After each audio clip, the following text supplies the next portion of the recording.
Welcome back. Chapter 16.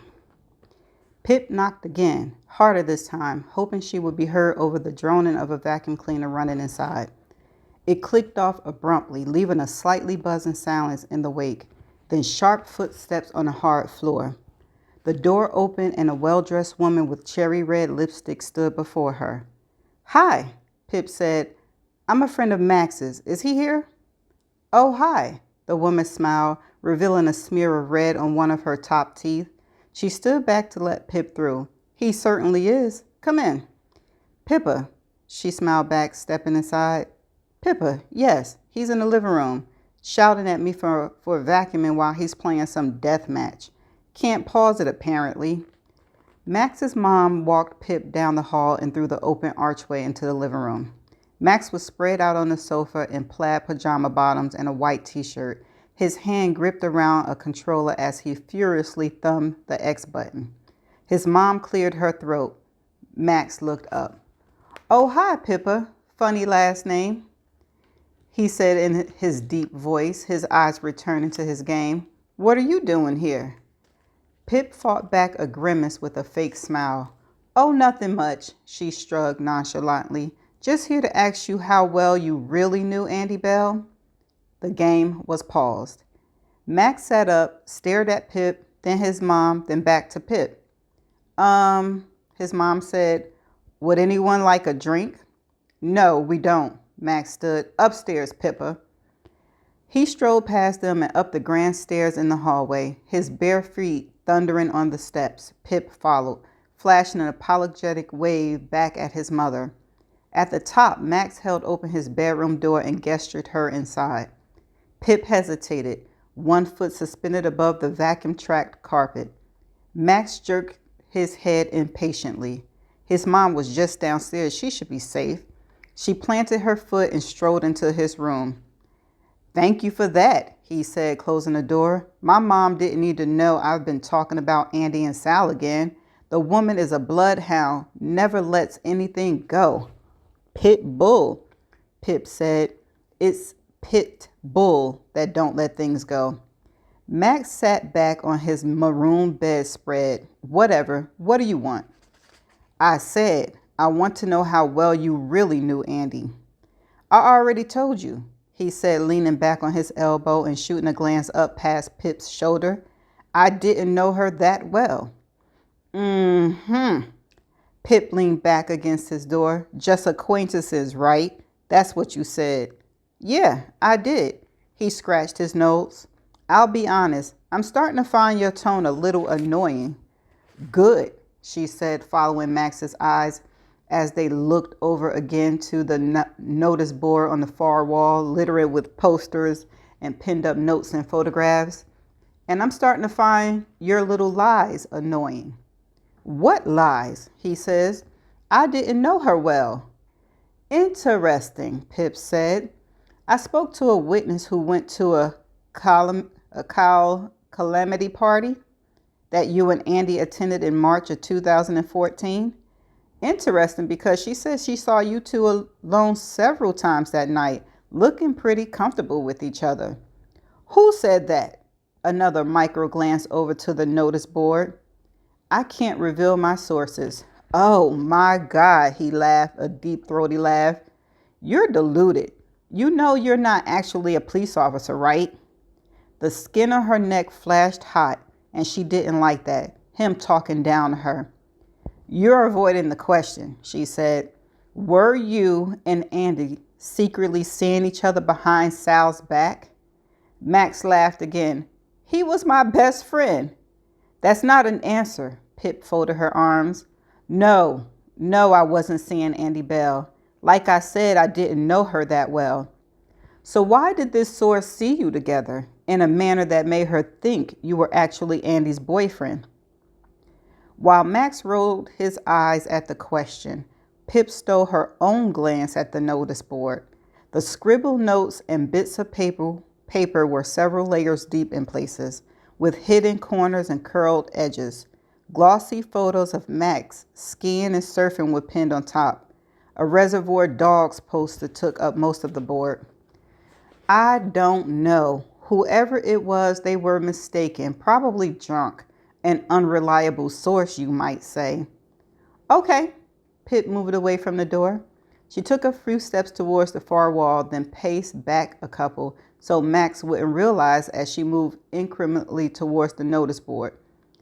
So let's get this straight. She paced again, positioning herself closer and closer. You're saying you never spoke one-on-one with Andy at a calamity party.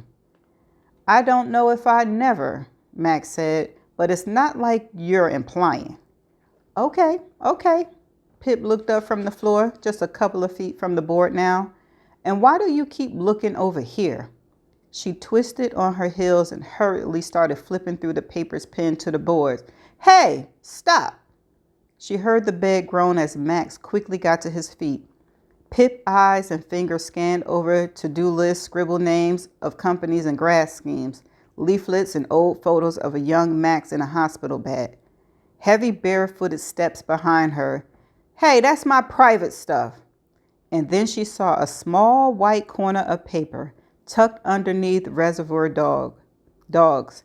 She pulled and ripped the paper out just as Max grabbed her arm. Pip spun towards him and his finger dug into her wrist. They both looked down at the piece of paper in her hand. Pip's mouth fell open. Oh, for fuck's sakes! Max let her arm go and ran his fingers through his untamed hair. Just acquaintances, she said shakingly. Do you think you are? Max says, going through my stuff. Just acquaintances? Pip asked again, holding the printed photo up to Max's face. He tried to snatch it, but she pulled back. It was Andy. A photo she'd taken of herself in a mirror, standing on a red and white tile floor, her right hand raised and clutched around the phone. Her mouth was pushed out in a pout, and her eyes looked straight out of the page. She was wearing nothing but a pair of black underwear. Care to explain? Pip said. No. Oh, so you want to explain it to the police first? I get it. Pip glared at him and took one step toward the door. Don't be dramatic, Max said, returning her glare with his glassy blue eyes. It has nothing to do with what happened to her. I'll let them decide that. No, Pippa. He blocked her way out. Look, this is really not how it looks. Andy didn't give me that picture. I found it. You found it? Where? It was just lying around at school. I found it and I kept it. Andy never knew about it. There was a hint of pleading in his voice. You found a nude picture of Andy just lying around at school? She didn't even try to hide her skepticism. Yes, it was hidden in the back of a classroom, I swear. In back of a classroom, y'all, that's the older guy that she could ruin.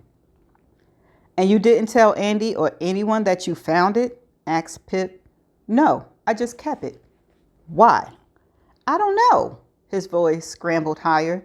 Because she's hot and I wanted to, and then it seemed wrong to throw it away. What? Don't judge me. She took the photo. She clearly wanted it to be seen. You expect me to believe that you just found this basically naked picture of Andy, a girl you were seen getting close to at parties? Max cut her off. Those are completely unrelated. I wasn't talking to Andy because we were together, and neither do I have that picture because we were together. We weren't together. We never were. So you were alone talking to Andy at that calamity party, Pip said triumphantly. Max held his face in his hands for a moment, his fingertips pressed into his eyes. Fine, he said quietly. If I tell you, will you please just leave me alone and no police? That depends. Okay, fine. I knew Andy better than I said I did, a lot better. Since before she started with Sal, but I wasn't seeing her. I was buying from her.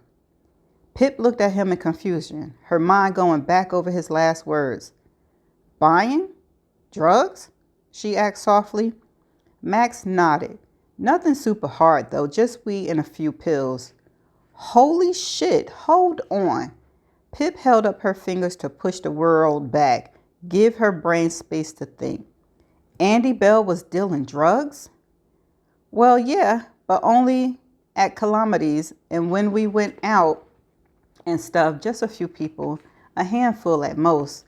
She wasn't like a proper dealer. Max paused. She was working with an actual dealer in town, got him an in with the school crowd. It worked out for both of us. Okay, so that could be the older guy that she can ruin. That's why she always had so much cash, Pip said, the puzzle piece slotted into place in her head with an almost audible click. Did she use? Not really. Think she only did it for the money and the power it gave her. I could tell she enjoyed that. And did Sal know she was selling drugs? Max laughed. Oh no, he said. No. Sal always hated drugs. That wouldn't have gone down well. Andy hid it from him. She was good at secrets. I think the only people that knew were those who brought from her. But I always thought Sal was a little naive. I'm surprised he never found out. Or did he? How long has she been doing this? Pip said, feeling a crackle of sinister excitement. A while. Max looked at the ceiling, his eyes circling as though he were turning over his own memories. Think the first time I brought weed off of her was early 2013 when she was still 16. That was probably around when it started. And who was Andy's dealer? Who did she get the drugs from? Max shrugs. I don't know. I never knew the guy. I only ever brought through Andy, and she never told me. Pip deflated. You don't know anything? You never brought drugs in Fairview from Andy after Andy was killed? Nope, he shrugged. I don't know anything more. But were other people at Calamity still using drugs? Where did they get them? I don't know, Pippa, Max over-enunciated. I told you what you wanted to hear. Now I want you to leave. He stepped forward and whipped the photo out of Pip's hand. His thumb closed around Andy's face, the picture crumpling in his grip. A crease split down the middle of Andy's body as he folded her away. That's the end of chapter 16. Pip, girl, you playing with fire. You playing with, girl, you getting a little too close there. So, Andy was selling drugs to Max. That's how he knew her like that. And is her drug dealer older guy that's close somehow that she could ruin his life? I don't know. And did Sal know? Anyway, let's keep it going. Chapter 17. Pip spotted Ant before the others did, waving him over to their table. He crossed the cafeteria, 2 packet sandwiches cradled in his arm. Hey guys, he said, sliding onto the bench beside Lauren, of course, already tearing into sandwich number 1. How was practice? Pip asked.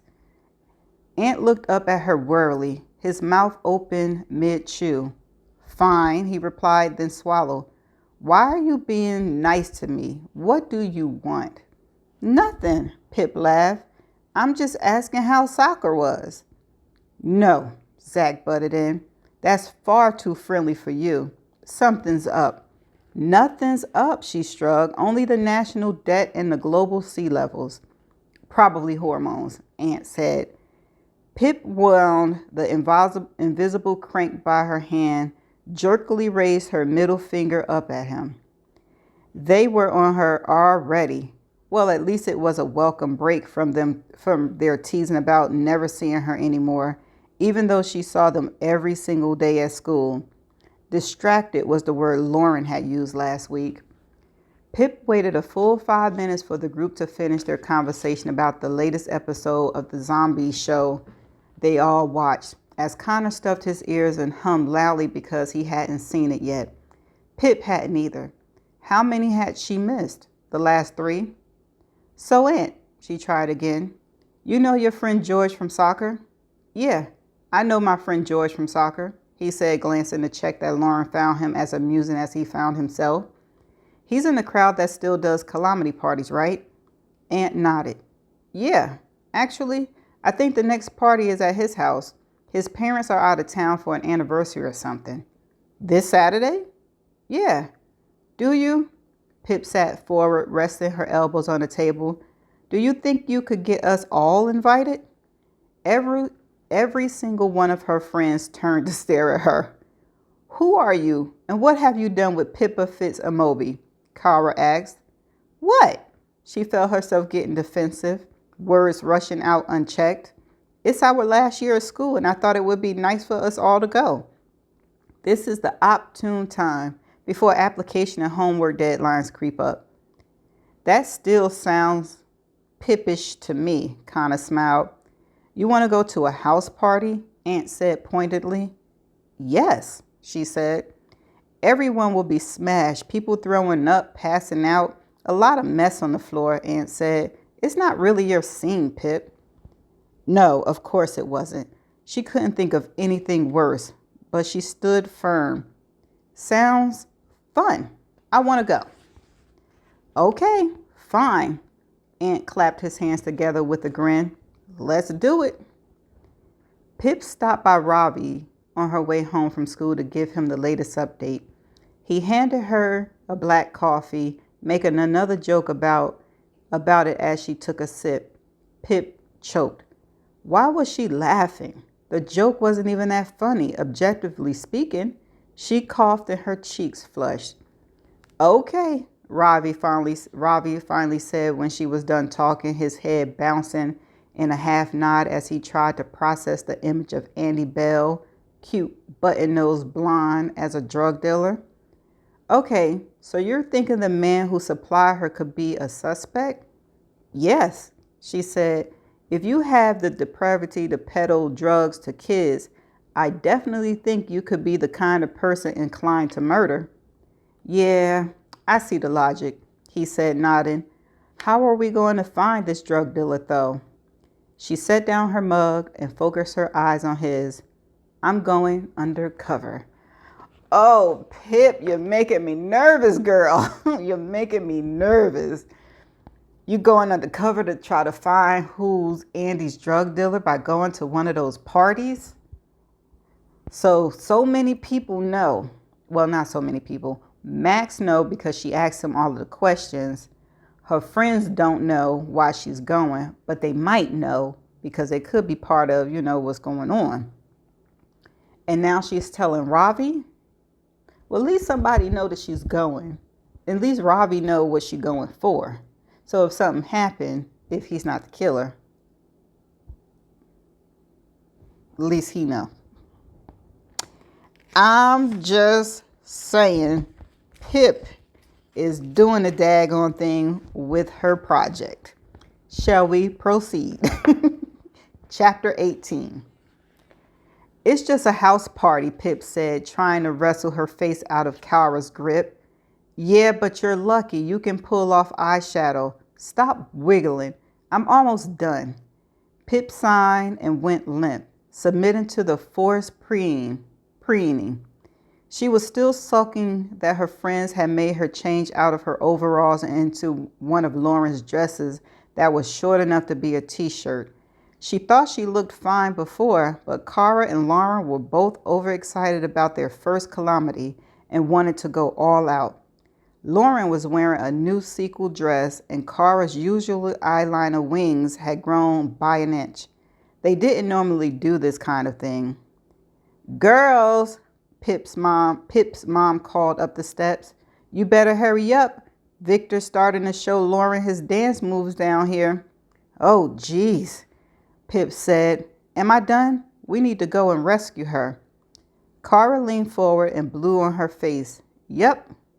Awesome, said Pip, grabbing her shoulder bag and phone. Let's go. Hello, Pickle, her dad said loudly as Pip and Kara made their way downstairs. Lauren and I have decided that I should come to your calamity party, too. Calamity, Dad, and over my dead brain cells. He strolled over, wrapped his arms around her shoulder, and squeezed. Little Pipsy going to a house party. I know, Pip's mom said, smiling, with alcohol and boys. Yes, her dad let go and looked down at Pip. a serious expression on his face and his fingers raised. Pip, I want you to remember to be, at least, a little irresponsible. Right, Pip announced, grabbing her car keys and strolling to the front door. We're going now. Farewell, my strange parents. Fare thee well, her father said dramatically, waving them off. Okay, y'all, she about to go. The three of them strolled up to the front door, and Pip raised her fist to knock. Even the pavement outside was pulsing with the music. The door swung open to reveal a withering cacophony. Oh, it's been a minute. Hold on, y'all. I'm writing it down. Of slurred chatter and poor lighting. Pip took a tentative step inside, her first breath already tainted with the acidous smell of vodka, sweat, and the slightest hint of vomit. She caught sight of the host, Aunt's friend George, making out aggressively on the stairs with a girl from the grade below, his eyes wide open and staring. Pip, Kara, and Lauren walked further down the corridor, Lauren having to step over Paul from Econ, who was slumped against the wall, loudly snoring. Well, this looks like some people's idea of fun, Pip said as they entered the open-plan living room and took in the chaos there. Bodies grinding and thrashing to the music, towers of precariously balanced beer bottles, wet carpet patches, and couples pushed up against the condensation-dripping walls. You're the one who was so desperate to come, Lauren said, waving to some girls she took drama with. Pip swallowed. Yeah, and present, Pip is always happy with past Pip's decisions. Aunt, Connor, and Zach spotted them and made their way over, maneuvering through the staggering cloud. All right, Connor said, giving Pip and others clumsy hugs. You're late. Are there cups? Lauren said, holding up a bottle of vodka and lemonade. Yeah, I'll show you, Aunt said eagerly, taking her toward the kitchen. Lauren returned with a drink for Pip, who took frequent imaginary sips as she nodded along with the conversation. She said, I ain't getting buzzed. I need a free mind. Smart. Laughing at Kara's ridiculous dance move. How was she so fearless?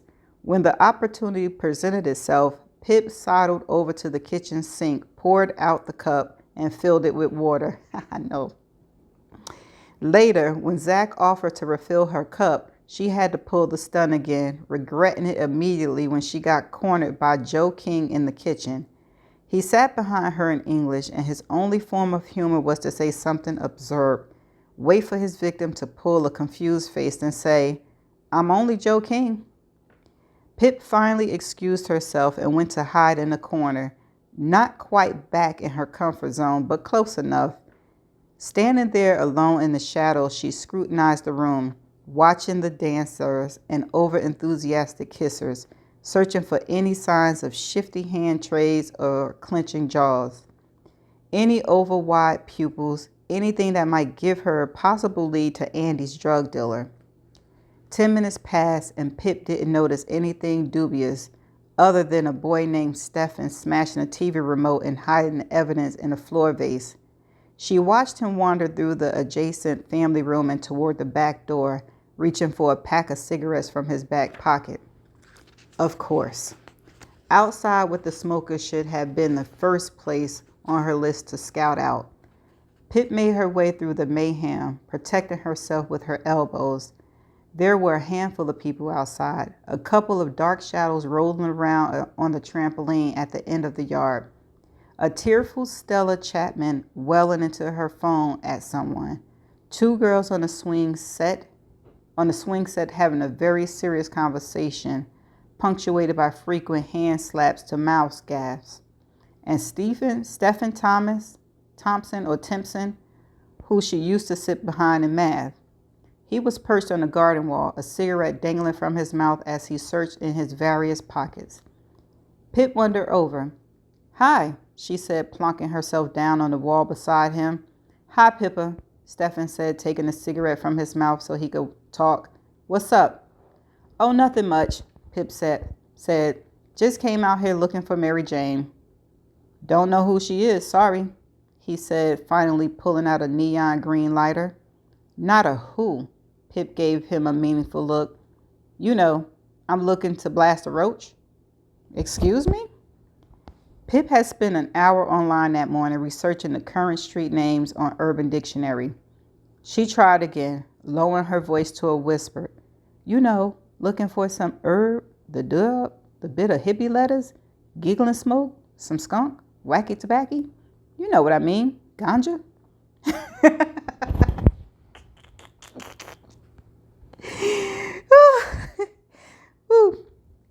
Stefan burst into laughter. Oh my God, he cackled. You are so trashed. Certainly am. She tried to feign a drunken giggle. So do you have any? Some grass? When he stopped hooting to himself, he turned to look her up and down, his eyes very obviously stalling on her chest and pasty legs. Pip squirmed inside, a slurry of disgust and embarrassment. But she had to play along. She was undercover. Yeah, Stefan said, biting his bottom lip. I can roll us a joint. He searched his pockets again and pulled out a small baggie of weed and a packet of rolling papers. Yes, please. All right, Pip. You're going to have to smoke this one. You can't fake it. Pip nodded, feeling anxious and excited and a little sick. You get rolling. Roll it like a rolling pin. He laughed at her again, licked one edge of the paper, trying to hold eye contact with her while his stubby pink tongue was out. Pip looked away. It crossed her mind that maybe she had gone too far this time for an assignment. You think? Maybe. But this wasn't just a project anymore. This was for Sal, for Ravi, for the truth. She can do this for them. Stefan lit the joint and took 2 long sucks on the end before passing it to Pip. She took it awkwardly between her middle and index finger. She turned her head sharply so her hair flicked over her face and pretended to take a couple of drags. Nice, she said, passing it back. You look nice, Stefan said, offering the joint again. Pip tried to take it without her fingers touching his. Another pretend puff, but the smell was cloying, and she coughed over her next question. So, she said, who do you buy from? You know, so I can get in on that too. Just this guy in town. Stefan shuffled on the wall closer to Pip. Called Howie, y'all. And where does Howie live? Pip said, passing back the weed and using the movement as an excuse to shift away from him. Don't know, Stefan said. He doesn't deal from his house. I met him at a station parking lot down the end with no cameras. In the evening? Pip asked. Usually, yeah. Whatever time he texts me. You have his number? Pip opened her bag and reached for her own phone. Can I have it? Stefan shook his head. He'd be mad if he knew I was just handing it out.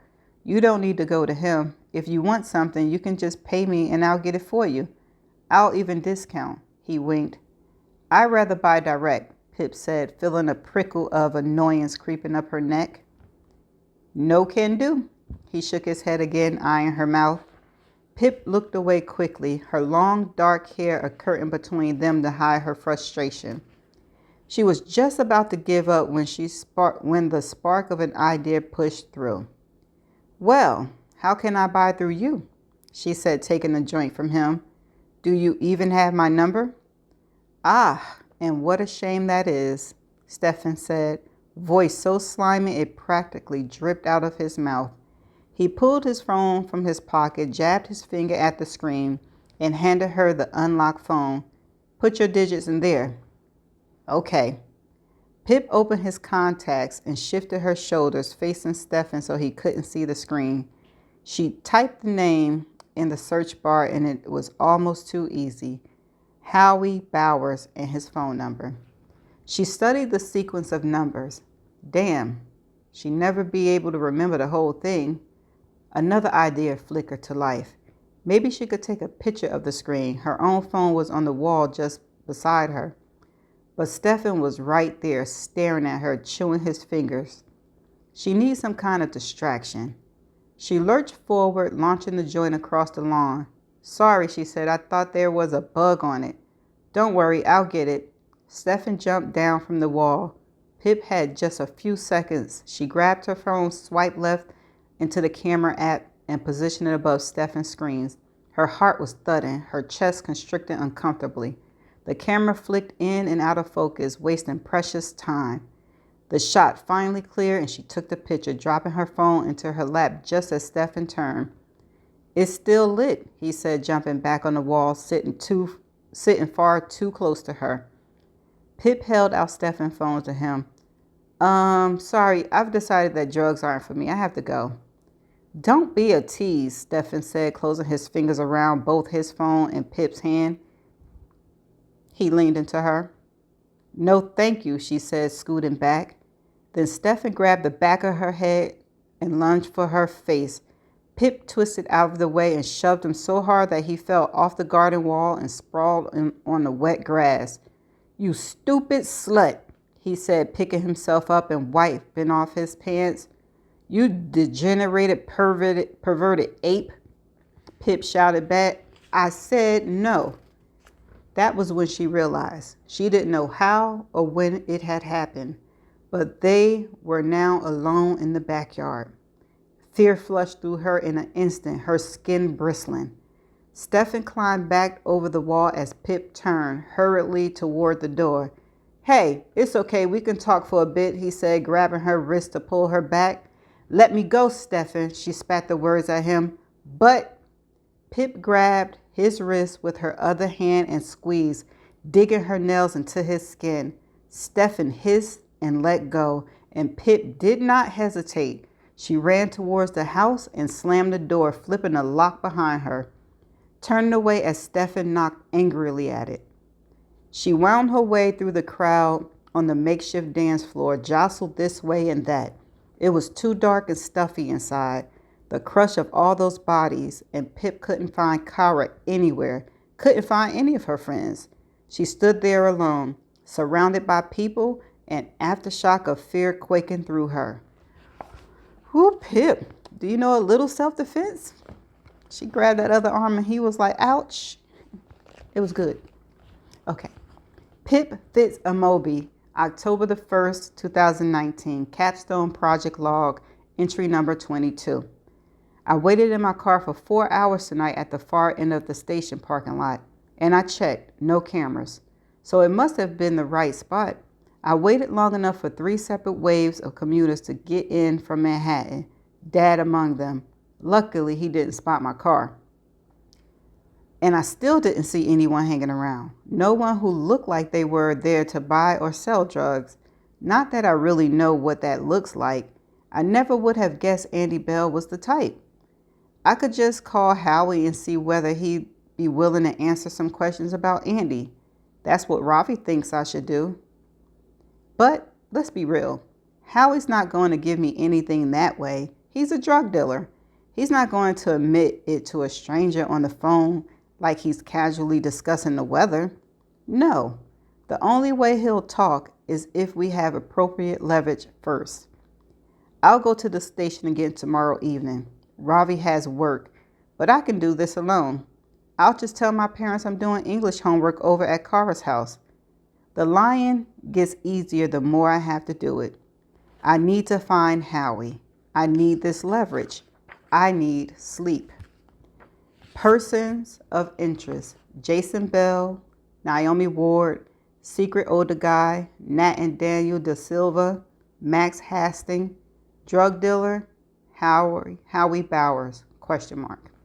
And that's the end of chapter 18. Okay, Pip, you was playing some serious games there. But I like how she tossed the drink. She was like, nah, I'm gonna need a clear head. And how she faked smoking, I don't know.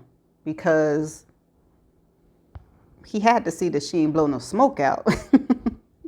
But anyway, she escaped that. She think she found the drug dealer. And she's gonna call I don't know how this girl gonna figure this out. But who do y'all think? Do y'all think that's the real name of the drug dealer? Do you think the drug dealer is closer?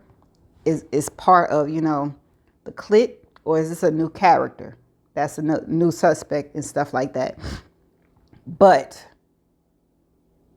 I don't know. She getting them real close, right? Y'all think she getting close? I think she getting close. But anyway, that's the end of chapter 18. I'm going to see you in the next chapter. So bye for now.